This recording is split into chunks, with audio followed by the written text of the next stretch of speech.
अस्सलाम वालेकुम। वालेकुम अस्सलाम। मेरा सवाल था, ये जो देवबंदी फ़िरका है ये कब पैदा हुआ? अरे सवाल आपने ऐसा कर दिया कि पूरी तकरीर करनी पड़ जाएगी। किसी ने आला हज़रत से यही पूछा कि देवबंदी कब से है। तो आला हज़रत ने एक जुमले में जवाब दिया, जब से मुनाफिक है। समझ रहे हो? चलिए बहरहाल मैं बताता हूँ, 2 मिनट रुक जाइए ज़रा, मैं किताबें जमा लूँ क्योंकि फिर मुझे निकलना है। मुख्तसर जवाब दिए मगर उसको डिटेल्स में सुन लीजिए।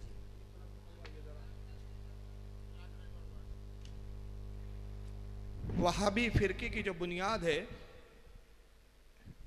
सही बुखारी के अंदर ही हदीस मौजूद है और यही हदीस मिशकात में भी है, मुस्लिम में भी है, बहुत सारी हदीस की किताब में है।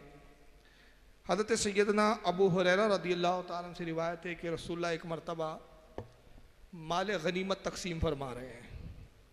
जंग से कुछ माल आया हुआ था, उसको तकसीम कर रहे थे। हुजूर की आदत करीमा थी कि जो असहाब बद्र थे, जिन्होंने जंग बद्र में शिरकत की थी, 313 असहाब जो थे, उसमें से 3 अफराद जंग बद्र में, ये 13 अफराद शहीद हुए थे और 310 सहाबा हयात थे। तो हुजूर की आदत करीमा थी कि जब कोई भी माल तकसीम करते तो असहाब बद्र को दुगना हिस्सा देते थे, इसलिए कि उन्होंने इस्लाम का उस वक्त साथ दिया जब कोई इस्लाम का साथ देने वाला नहीं था। बड़े सख्त हालात में उन्होंने इस्लाम को जो है सींचा था। रसूलुल्लाह सल्लल्लाहु अलैहि वसल्लम उन्हें एजाजी तौर पर डबल हिस्सा दिया करते थे और आम सहाबा जो बाद में ईमान लाए थे उनको एक हिस्सा मिलता था। तो अल्लाह के नबी असहाब बद्र को 2-2 हिस्सा दे रहे थे। अबू हुरैरा कहते कि तभी एक शख्स आया जो कबीले बनु तमीम का था। कबीले का नाम क्या था? कबीले बनु तमीम। उसका एक नौजवान आया, उसका नाम था ज़ुबुल खवैसरा। ज़ुबुल खैसरा आता है और कहता है, इदिल या मोहम्मद, मोहम्मद इंसाफ से काम लीजिए। या आप क्या कर रहे हैं, किसी को 2 दे रहे हैं, किसी को 1 हिस्सा दे रहे हैं, देने तो बराबर बराबर बांटिए। अब देखिए रसूलुल्लाह को इंसाफ सिखा रहा है वो खबीस, उसे इंसाफ सिखा रहा है जो खुद सरापा इंसाफ है, उसे इंसाफ की बात कर रहा है जो खुद इंसाफ कायम करने आ रहा है। कहता है इदिल या मोहम्मद, है मोहम्मद इंसाफ से काम लो, कैसे तकसीम कर रहे हो? तो आका सल्लल्लाहु अलैहि वसल्लम जलाल में आया, फरमाया बदबख्त वैलक वैलका, तुझ पर खराबी हो, तुझ पर तबाह हो जाए तू खबीस। अगर मही इंसाफ से काम ना लूँ तो रुए ज़मीन पर फिर इंसाफ करने वाला कौन रह गया है? अगर मैं इंसाफ से काम ना लूँ। हज़रत उमर जलाल में आए, तलवार खींच ली, कहा या रसूलल्लाह इजाज़त दीजिए, अभी इसकी सर गर्दन अलग कर देता हूँ। तो नबी ने कहा उमर तलवार म्यान में रख दी, कोई अकेला नहीं है, अगर ये अकेला होता तो मैं इसको कत्ल करवा देता, तो तू मेरी उम्मत से फितने को रोक लेता, मगर ये अकेला नहीं है, ये एक पूरी कौम के साथ है, इस जैसे इसकी कौम में बहुत है, और इस कौम से कुछ लोग निकलेंगे जो दीन की तबलीग करेंगे मगर दीन से उनका ताल्लुक ना होगा। फिर वही अल्फाज है जो पहले हदीस में गुजरे, कुरान पढ़ेंगे मगर हलक से कुरान इनके उतरेगा नहीं, दीन से ऐसे निकल जाएंगे जैसे तीर कमान से निकलता है, यहाँ तक के कि इनका आखिरी दस्ता, आखिरी गिरोह दज्जाल के साथ खुरूज करेगा। ये सही बुखारी में भी मौजूद है, ये हदीस मुस्लिम में भी और मिशकात के अंदर भी मौजूद है और भी किताबों में मौजूद है। तो ये कबीला किस कबीले से था? ये ज़ुबुल खवैसरा मालूम है आपको? भूल गए, अभी तो नाम लिया मैंने। कबीले बनु तमीम से। और इसके अलावा भी कुछ रिवायतें आती कि हुजूर ने कबीले बनु तमीम पर हमेशा लान तान किया। सही बुखारी के अंदर और सही मुस्लिम में हदीस आती है कि कबीले बनु तमीम के कुछ लोग आए, अल्लाह के नबी ने फरमाया कि बशारत कबूल करो, ए कबीले बनु तमीम के लोग बशारत कबूल करो और ईमान पर इस्तिकामत इख्तियार करो। उन्होंने कहा मोहम्मद हम तो ईमान ला चुके, हम बशारत नहीं चाहते, माल चाहते, हमें पैसा दीजिए। हुजूर जन्नत की बशारत सुनाना चाह रहे हो? कहते नहीं वो तो बाद में देखेंगे, पहले पैसा दीजिए हमको, हमको माल चाहिए। सरकार ने चेहरा उनसे नाराज़ होकर फेर लिया। उसके बाद फिर कुछ यमन के लोग वहाँ मौजूद थे, अल्लाह के नबी ने यमन वालों से कहा कि ऐ अहले यमन, तुम बशारत कबूल करो कि कबीले बनु तमीम वालों ने, नजद के लोग थे, ये नजद का कबीला था, कबीले बनु तमीम कबीला भी नजद का था, इन्होंने तो बशारत कबूल करने से इनकार किया, तुम बशारत कबूल करो। तो उन्होंने कहा या रसूलल्लाह हमने अल्लाह और उसके रसूल को इख्तियार कर लिया। हुजूर ने उनको बरकत की दुआ दी, चुनांचे उन्हीं कबीले से, यमन से ओवैसल करनी पैदा हुए, जलील कद्र वली। और अल्लाह के नबी ने फरमाया कि शाम और यमन वो है जहाँ पर अब्दाल पैदा हो। और कबीले बनु तमीम के ताल्लुक से आपने फरमाया कि अल्लाह की लानत हो इस कबीले पे, लानतें भेजी। इसी कबीले बनु तमीम से मोहम्मद इब्न अब्दुल वहाब नजदी पैदा हुआ।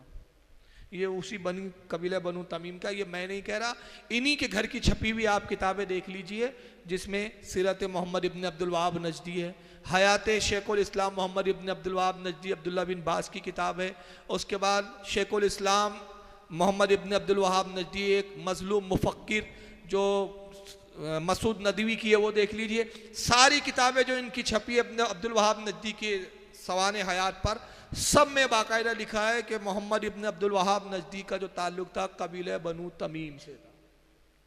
और अल्लाह के रसूल की हदीस नजद के बारे में ये आई है, सही बुखारी के अंदर ये हदीस मौजूद है, जिसके रावी हज़रत अब्दुल्लाह इब्न उमर है। वो कहते हैं कि अल्लाह के नबी सल्लल्लाहु अलैहि वसल्लम ने दुआ की और दुआ करते हुए कहा अल्लाहुम्मा बारिक लना फ़ी शामिना अल्लाहुम्मा बारिक लना फ़ी यमनिना। यमन और शाम के लोग मौजूद थे, दुआ की सरकार ने परवरदिगार बरकत नाजिल फरमा मुल्क यमन में और मुल्क शाम में। तो नजद के लोग वहाँ मौजूद थे, खड़े हुए और कहा वफ़ी नजना या रसूल अल्लाह, अल्लाह के रसूल नजद के लिए भी दुआ कीजिए। सरकार नजद के लिए भी दुआ कर दी। हज़रत अब्दुल्लाह इब्न उमर कहते हैं हुजूर ने फिर दूसरी बार दुआ की और नजद का नाम नहीं लिया, फिर दूसरी बार भी यही कहा अल्लाह बरकत नाजिल कर यमन में, बरकत नाजिल कर शाम में। दोबारा नजद के लोगों ने फिर कहा या रसूल अल्लाह नजद के लिए भी दुआ कर दीजिए। हुजूर ने नजद के लिए दुआ नहीं की। 3 बार जब यह मामला हुआ तो अब्दुल्लाह इब्न उमर कहते हैं तीसरी बार जब उन्होंने कहा नजद के लिए दुआ कीजिए तो आका ने फरमाया मैं नजद के लिए कैसे दुआ कर सकता हूँ कि वो फितनों की ज़मीन है, वहां पे जलजले होंगे, फितने पैदा होंगे और वहां से शैतान का गिरोह निकलेगा, शैतान का गिरोह निकलेगा। चुनांचे हुजूर ने नजद के लिए दुआ नहीं की।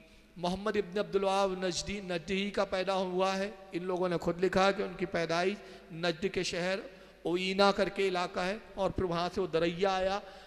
आज इन्होंने क्योंकि हदीसों में नजद की बुराई आई थी, नजद के बारे में हदीसें मौजूद है, तो इस जिल्लत से बचने के लिए अब नजद मुल्क को तो ख़त्म नहीं कर सकते थे, उसका नाम चेंज करके नजद का नाम बदल के अब क्या कर दिया रियाद।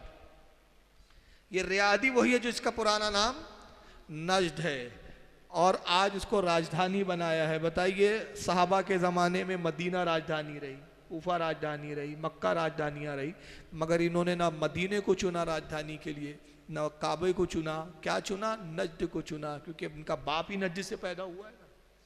और फिर मोहम्मद इब्न अब्दुल वहाब नजदी के मानने वाले 2 गिरोह में बटे हैं। एक अपने आप को अहले हदीस कहते हैं जिन्होंने कहा कि हम किसी इमाम की तकलीद नहीं करेंगे, और दूसरे देवबंदी हुए जिन्होंने कहा हम तकलीद तो इमाम आज़म की करेंगे मगर अकीदा और नज़रिया मोहम्मद इब्न अब्दुल वहाब नजदी वाला रखेंगे।